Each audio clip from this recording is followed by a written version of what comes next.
우리 마음속에 깊은 사랑에 대한 이야기입니다.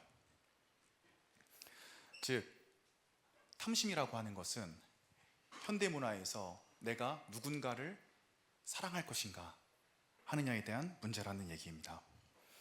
현대사회는 탐심을 우리 마음 가운데 조장합니다. 사람이 물을 마시지 않고는 3일을 넘기지 못하듯이 현대문화는 소비하지 않고는 하루를 넘기지 못하게끔 설계되어 있습니다. 스마트폰을 켜자마자 SNS 속 득템 인증, 초대형 마트 진열대와 알림 쿠폰들, 우리가 하루라도 돈을 쓰지 않고 살아가는 것은 불가능합니다. 우리가 돈을 쓰면서 얻을 수 있는 것들을 통해서 우리는 어떤 만족을 느끼게 되고, 이 만족감이 쌓이면서 돈이 더 많아지면 더 많은 것들을 통해서 더 내 만족을 누릴 수 있구나 라는 것을 우리는 세상을 살면서 자연스럽게 깨닫게 됩니다. 오늘 본문 말씀은 여리고성을 점령한 직후의 이야기입니다. 여리고성이 우리 서울로 치면은 한 강북구 정도 크기가 되었다고 합니다. 그래서 우리는 여리고성 이야기를 너무 잘 알고 있습니다. 하루에 한 바퀴를 돌고 마지막 7일째에는 7바퀴를 돈 다음에 소리를 지르면 그것이 무너질 것이다. 이게 무슨 말도 안 되는 얘기인가요? 아마 강북구를 전체 다 도는데 한 3, 4시간 정도 걸릴 겁니다. 첫날 3, 4시간 여리고성을 돌았습니다. 둘째 날도 돌았습니다. 그렇게 7째 날이 왔고 7째 날은 7바퀴를 돌았습니다. 아마 이른 새벽부터 밤까지 돌았겠죠. 그리고 소리를 지르기 시작했는데 거짓말처럼 여리고성이 무너지기 시작했습니다. 하나님께서는 말씀하셨습니다. 여리고성에서 얻은 모든 노략물들을 아무것도 손대지 말고 모두 하나님께 바쳐라. 왜 그런 말씀을 하셨을까요? 이제 전쟁의 시작일 뿐입니다. 다음 성, 그 다음 성, 계속적으로 싸움을 유지해야 되는데 하나님이 승리를 주셨다는 고백이 아니라 우리가 이런 전리품을 획득했다라고 하는 고백으로 바뀔 것을 하나님께서는 두려워하셨기 때문입니다.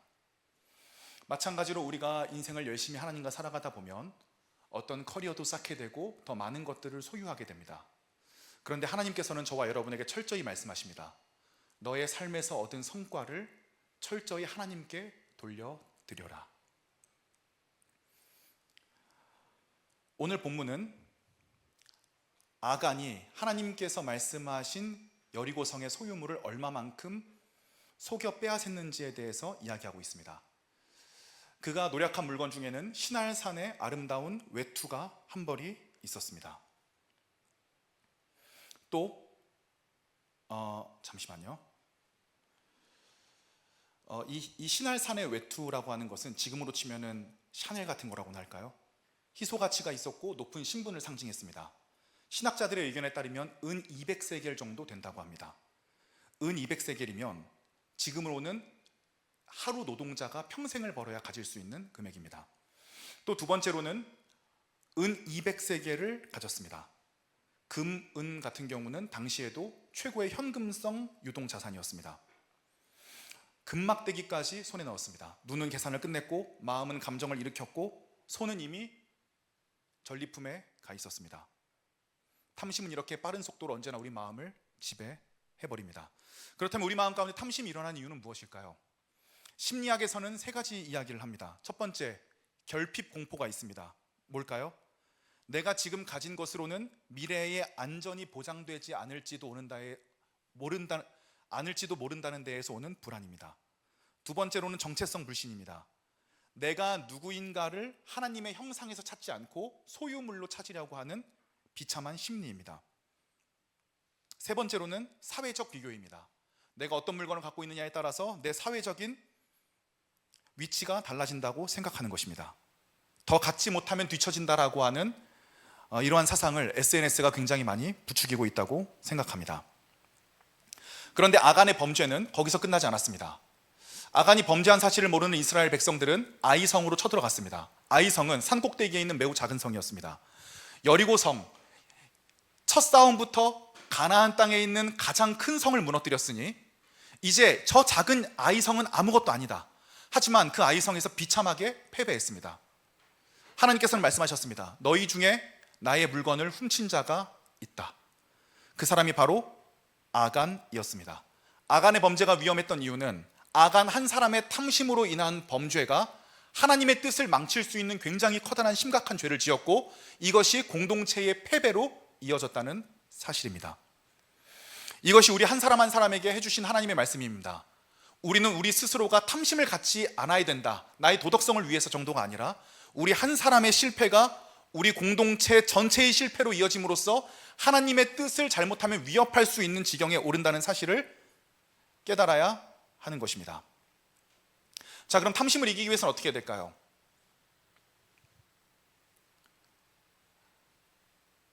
내 눈앞에 보이는 아주 소중해 보이는 것보다 더욱더 귀중하고 소중한 것이 있다는 사실을 알아야 됩니다. 기독교인에게는 그것은 관계일 겁니다. 바로 예수 그리스도와의 관계입니다.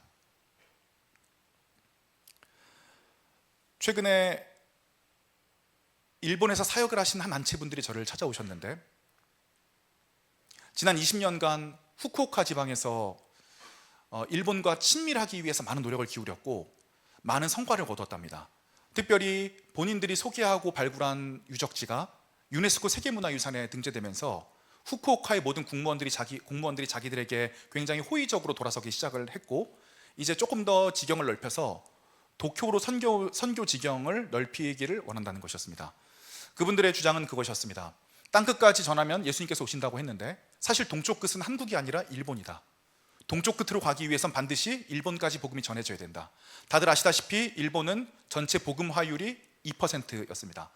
저희 교회도 이번 주에 선교를 가는데 사실 일본으로 선교를 가자는 의견들도 꽤 많았습니다. 근데 일본으로 선교를 가는 것에 제 마음이 동의가 잘 안 됐어요. 너무 잘 사는 나라고 너무 많은 것들을 누릴 수 있는 나라인데 대체 내가 왜 선교를 가야 되는가? 그분들을 만나고 다음에는 일본 선교를 한번 계획해 봐야겠다라고 하는 작은 설렘도 느끼게 되었습니다. 사진을 한번 보여주시면, 일본에 처음에 기독교가 들어온 것은 1400년대에서 1500년대 사이 대항해 시대를 통해서였습니다. 일본 정부는 서구와의 교류를 위해서 기독교를 적극적으로 받아들였습니다. 일본 내에서 기독교 세력이 어마어마하게 불어나기 시작했습니다. 엄청나게 많은 사람들이 기독교인으로 믿기 시작했습니다.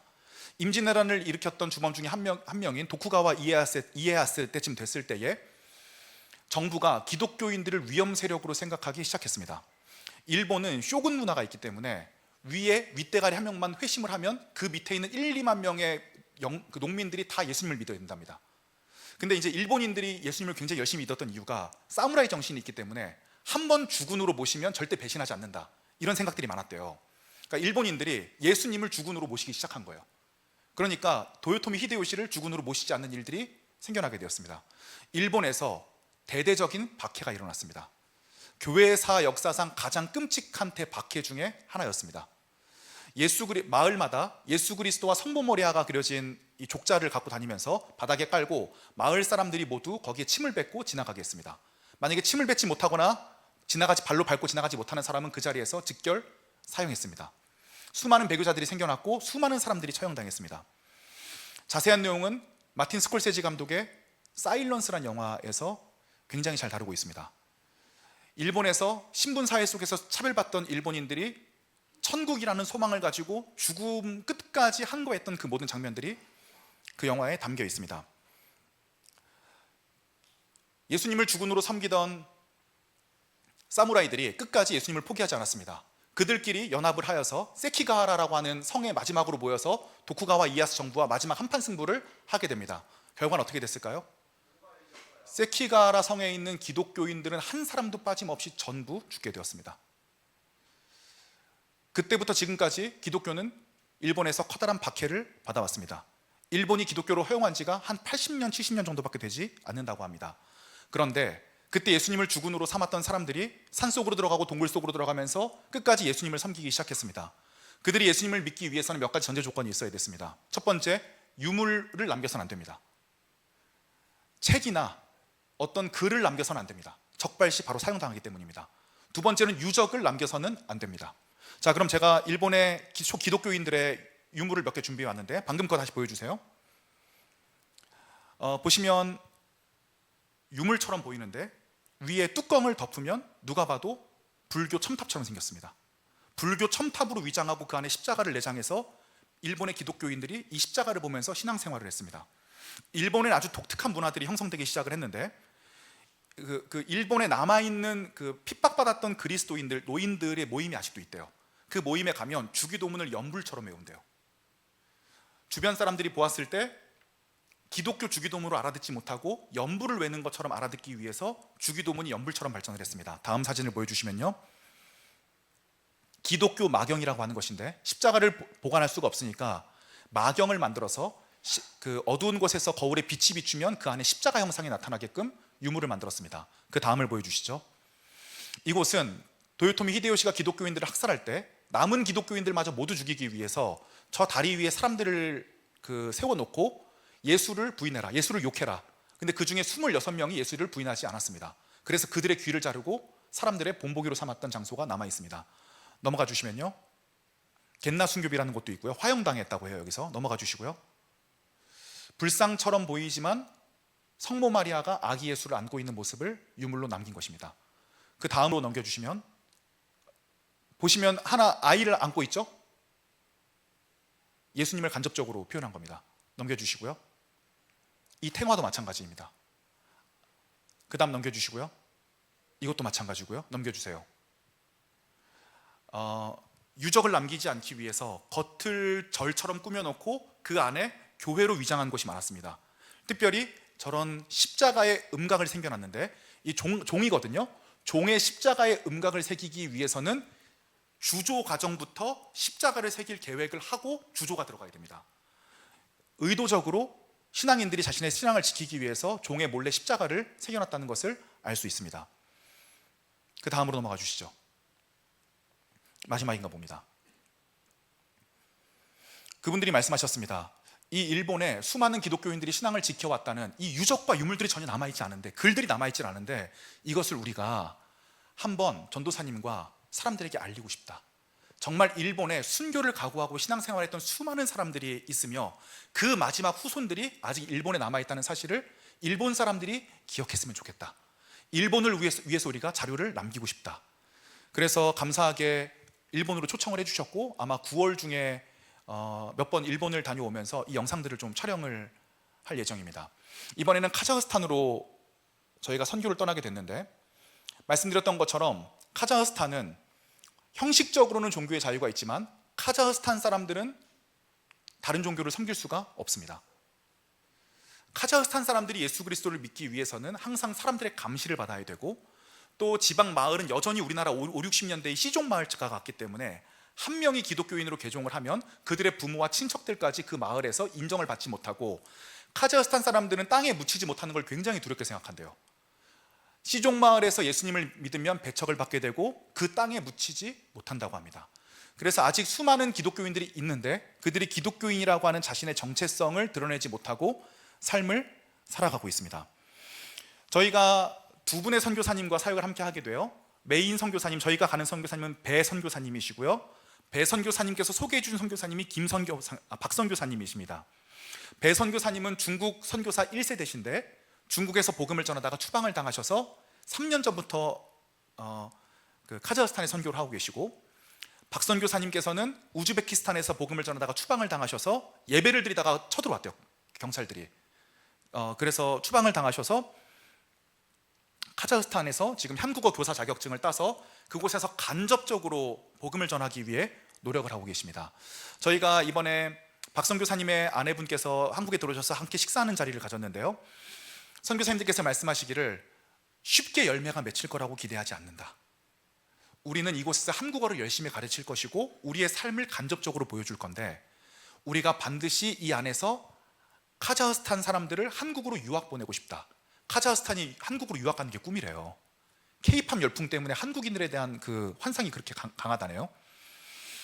한국에 가면 종교의 자유가 있으니까 그곳에서 예수 그리스도를 충분히 받아들일 수 있다. 우리가 초중고 때 학교 설립을 잘해서 아이들에게 좋은 인상만 남길 수 있으면 아이들이 기독교에 대한 호감을 갖게 될 거고, 한국에서 얼마든지 예수 그리스도를 영접할 수 있다라고 말씀을 해주셨습니다. 제가 선교에 대해서 왜 이렇게 길게 이야기를 했을까요? 우리에게 탐심이 있는 가장 중요한 이유가 무엇일까요?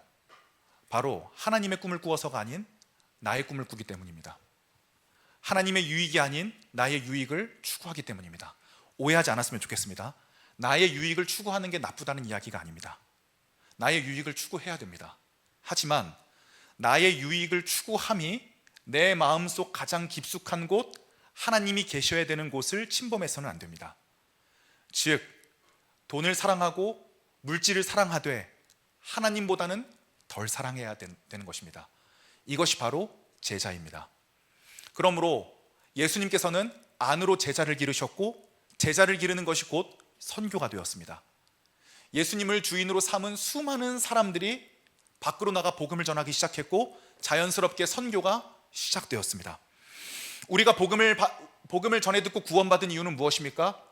우리 주변 사람 혹은 나에게 누군가가 복음을 전해 주었기 때문입니다. 복음을 전해 주지 않으면 어찌 믿을 수 있겠습니까? 우리가 구원받은 사람이 된 이유는 누군가가 우리에게 복음을 전해 주었기 때문입니다. 때문에 우리에게도 복음을 전할 책임감과 의무가 있습니다. 정말 예수님을 주인으로 생각하는 사람들은 선교에 관심을 기울이지 않을 수 없다는 이야기를 드리는 것입니다. 한국에 엄청난 일들이 많이 일어나고 있습니다. 한국 기독교가 위기라고요? 물론 숫자상으로는 그런 것 같습니다. 그런데 저는 이렇게 생각합니다. 기독교가 사회의 주류 세력으로 떠오른 것이 한국이 굉장히 특별한 경우입니다. 기독교는 항상 주류 세력이 되었을 때 타락했습니다. 기독교는 소수였을 때에 가장 큰 힘을 발휘했습니다. 그러니까 저와 여러분들이 신앙생활 왜 잘 못하는 거예요? 우리가 가진 것이 너무 많잖아요. 누리고 있는 것이 너무 많잖아요. 예수님으로 채우지 않아야 되는 게 너무 많잖아요. 채우지 않아도 채워지는 게 너무 많잖아요. 예수님이 소중하지 않은 거예요. 하지만 핍박받는 곳에서 예수님을 믿는 사람들은 예수님이 너무 소중한 거예요. 그분을 위해서 내 모든 것을 포기하는 거예요. 연예계에는 3대 기획사가 있습니다. 그 한 기획사, 가장 말썽이 많고 사건, 사고, 악동들이 많은 기획사입니다. 이곳에 신우회가 있다는 사실을 아십니까? 여러분들 잘 아시는 그 소속사에 속한 기독교인 탑스타가 그 신우회를 함께 만들기 위해 많은 지원을 해줬다고 합니다. 그 신우회 직원은 왜 그곳에서 신우회를 만들고 예배를 드리고 복음을 전파하는 것일까요? 그가 복음의 빚진 자이기 때문입니다. 전국적으로도 엄청난 일들이 많이 일어나고 있습니다. 제가 근 1년 동안 명지대와 명지대 동아리에서만 3-4번 정도 설교 신청을 받아서 다녀왔습니다. 제가 처음에 이제 명지대 채플에서 강의를 하고 그 다음에 동아리들에서 계속 초청을 해주셔가지고 저는 이 동아리들이 다 연계된 곳인 줄 알았어요. 그렇지 않대요. 명지대는 기독교 자체 동아리, 명지대에서 가지고 있는 기독교 자체 동아리들이 여러 개가 있고, 과마다도 기도 모임이 있고, 기독교인들 모임이 굉장히 많다는 거예요. 제가 최근에도 수련회 설교로 갔다 왔는데 굉장히 많은 대학생들이 눈을 초롱거리면서 예수님을 알기 위해서 노력하는 장면들을 제가 보게 되었습니다. 전라도의 한 중학생은 예수 그리스도를 영접하고 학교에서 기도 모임을 해야겠다고 생각하기 시작했습니다. 기도 모임이 순식간에 폭발적으로 성장하기 시작했습니다. 그 친구가 같은 학교에 다니는 학생 200명을 전도해서 200명이 기도 모임을 진행하기 시작을 했습니다. 그들이 기도하게 만들었습니다. 기독교 리더들이요 깜짝 놀랐어요. 다들 교회 친구 다 모여 대표님이라든가 저라든가 그 학교 스쿨처치 사역을 하시는 목사님들이 그 소식을 듣고 너무 깜짝 놀랐어요. 누구에게 배운 것도 아니에요. 누가 전수해 준 것, 코칭해 준 것도 아니에요. 혼자 본인이 만들어서 200명을 전도했어요. 기도 모임을 200명이서 해요. 놀라운 사실 아닙니까? 홍대에서 어떤 목사님은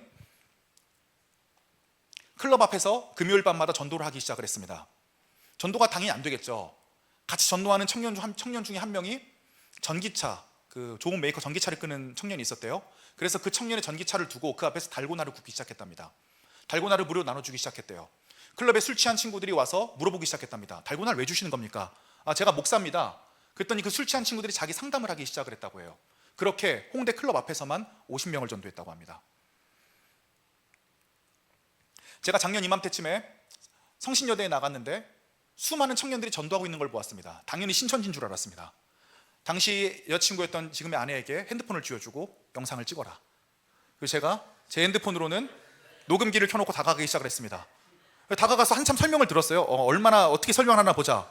근데 그 교회 목록이 제가 최근에 설교로 갔다 왔던 교회인 거예요. 잠깐만, 이 교회 저기 을지로에 있는 교회 아니에요? 맞대요. 여기 나 지금 얼마 전에 갔다 왔는데 알아보시더라고요. 여기 전도사님 좀 불러주세요. 선생님 막 뛰어와요. 뭔가 봤더니 저희는 금요일마다 해서 전도를 한다는 거예요. 어쩐지 그 교회 갔을 때 청년이 수백 명이 있었어요. 전도 성과가 어떤가요? 생각보다 굉장히 많이 옵니다. 놀라운 사실은 뭔지 아세요? 제 아내도 성신여대에서 그분들께 전도를 받았었대요. 그래서 원래 그 교회로 가려고 했는데 친한 친구가 우리 교회를 가보라고 해서 우리 교회로 왔다는 거예요. 그 전도가 굉장히 많은 성과를 거두고 있다는 것입니다. 즉 예수 그리스도를 꿈꾸기로 결정하는 게 가장 중요하다는 말씀을 드리는 것입니다. 탐심을 이기는 가장 중요한 방법은 무엇일까요? 그 욕구보다 더 중요하고 커다란 꿈을 꾸는 것입니다. 그 비전은 무엇입니까? 바로 예수 그리스도. 사랑하는 여러분, 왜 자신을 위해서는 수많은 시간과 돈을 투자하면서 예수 그리스도를 위해서는 투자하지 않으십니까? 신학을 하라는 이야기도 아니고 교회를 더 열심히 하라는 이야기도 아닙니다. 저와 여러분들의 삶의 터전에서 우리가 일하고 행동하는 곳에서 우리가 복음의 선교사로서의 역할을 살아내야 됩니다. 우리 교회에도 비슷한 일들이 있었습니다. 우리 교회 한 청년이 직장에서 큐티 모임을 진행하기를 시작을 했습니다. 한 1년 정도 됐을 때 저도 요청을 받았습니다. 본인 직장의 큐티 모임에 와서 설교를 한번 해달라는 겁니다. 제가 그래서 그 직장을 방문했는데 좀 깜짝 놀랐습니다. 그 대표님 세 분과 그 직원들이 굉장히 준비된 자세로, 경청하는 자세로 앉아 계신 거예요. 여러분, 설교하러 다니다 보면 제가 설교를 잘한다고 되는 게 아니라요, 이미 청중들이 설교를 잘하게끔 준비가 되어 있는 것은 설교가 잘 됩니다. 근데 준비가 안 돼 있는 것은 설교가 안 돼요. 그 다음 주에 제가 설교 자리 없잖아요. 저희 교회 바로 뒤에 있는 우이중앙교회 청년부 서정모 목사님께서 설교해 주러 오시거든요. 그래서 제가 없다고 방심하지 마시고 서정모 목사님이 오셔서 설교를, 하나님의 말씀을 잘 전해 주실 수 있도록 준비된 마음으로 앉아 계셨으면 좋겠어요. 합력하여 선을 이루는 거죠. 그리고 그 직장에서 대표로 계시던 두 분도 우리 교회에 출석을 하게 되셨습니다. 지금도 하나님의 일들이 이루어지고 있습니다. 단지 우리가 그것에 참여하고 있지 않기 때문에 하나님의 일이 나와는 상관이 없는 것처럼 느껴지고 그것은 어떤 특별한 사람이 하는 거라고 생각하는 경우들이 많이 있는 것 같습니다. 아닙니다. 하나님께서는 당신을 보내기를 원하십니다. 다른 사람을 보내시기를 원하지 않고 당신을 보내시기를 원하십니다. 왜냐하면 당신의 삶의 자리에서 복음을 전할 수 있는 사람은 당신 한 명이 유일하기 때문입니다. 당신이 적임자입니다. 하나님께서 당신을 통해서 일하기를 원하시고 하나님께서 그 과정을 통해 당신을 훈련시키시기를 원하시며 당신을 그곳에서 하나님의 일꾼으로 사용하시기를 원하십니다. 저희가 교회 이전을 하게 됐습니다. 제가 한 가지 고민이 있는데 교회 이전 장소가 생각보다 좁아요. 우리 청년부는 어떻게 다 들어갈 수 있을 것 같은데 장년부랑 함께 예배드리는 날 조금 어려울 수도 있을 것 같다는 생각이 들어요. 저는 여러분들과 함께 지난 1년 4개월 가까이 공간을 옮겨 다니다 보니까 일단 제 마음속에 교회는 장소가 아니라 사람이다라고 하는 성경적인 마인드가 크게 자리 잡았습니다. 그게 너무 감사해요. 교회는요, 장소가 아니라 예수 그리스도를 주인으로 고백한 사람이 바로 교회입니다. 저와 여러분들이 교회란 말이에요. 그 마음이 제가 됐어요. 그래서 그 공간으로 갔을 때 사실은 우리에게 허락된 너무 소중한 공간이지만 제가 이 공간에 대한 그렇게 커다란 애착을 갖고 있지는 않습니다. 왜냐하면 이 공간에 있다가 또 위아래 옆집에서 시끄럽다고 하면 또 다른 곳으로 나가야 되는 것이고 그 공간이 우리 교회라고 생각하지 않아요. 교회는 저와 여러분들이 교회라고 생각을 합니다. 아무튼 그거 한 가지가 너무 고민이 있는데 그래도 공간이 우리 정신에 미치는 영향이 있기 때문에 어떻게 이 공간을 한번 꾸미면 좋을까? 자, 공간을 바로 나갈 수도 있기 때문에 절대로 이 공간에 붙박이로 하는 인테리어는 많이 하지 않을 거예요. 인테리어를 하더라도 가지고 갈 수 있는 인테리어들을 할 겁니다. 그래서 이게 직사각형 공간이거든요. 주소 한번 올려드릴 테니까 한번 가서 기도해주고 오세요. 저희 본 교회에서 걸어서 5분 거리거든요. 직사각형 공간인데 저는 이 공간이 현실에 있는 하나님 나라를 구현하는 공간이 되었으면 좋겠다라는 생각을 했어요. 그래서 들어오는 순간에 발을 밟고 들어오지만 무언가 다른 느낌을 좀 주었으면 좋겠다. 근데 저희가 인테리어를 하지 않기로 했고 재정에 한계가 있으니까 어떻게 하면 좋을까 고민을 하다가 이 긴 쪽 옆쪽 면에 다 프로젝터를 설치해서 이 프로젝터를 통해서 인테리어를 좀 대신 했으면 좋겠다. 자연 영상들 같은 걸 틀어서 다른 공간의 느낌을 주었으면 좋겠다 생각을 했어요. 근데 이제 그러려면은 여기다가 이제 스크린을 쭉 설치하고 단을 여기다 둬야 되는데 이 폭이 너무 좁아요. 이건 안 되겠구나. 다음 기회에 해야겠구나. 그래서 어쩔 수 없이 앞에다가 스크린을 설치하기로 했고, 바닥과 주변 커튼들은 다 어두운 색깔로 할 거예요. 이 공간에 들어올 때 이 검은색이라는 건 자아의 죽음을 의미하거든요, 기독교에서. 그래서 목사님들 가운이 무슨 색깔이에요? 검은색이잖아요.